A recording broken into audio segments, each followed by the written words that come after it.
Hey, I'm Brad with H&H Trailers. Today we're going to go through this trailer behind me, the HH Series Flat Top V-Nose Cargo.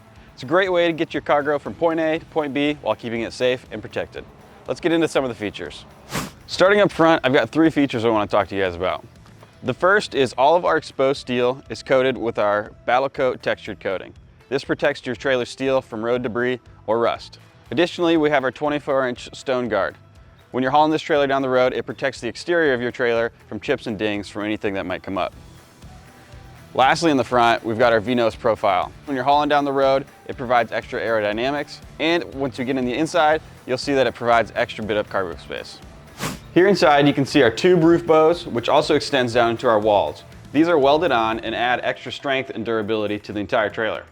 Also, additionally, you can see the extra storage space up here that we talked about earlier with the V-Nose compared to our flat front model. These are some of the features and benefits on our HH Series Flat Top V-Nose Cargo.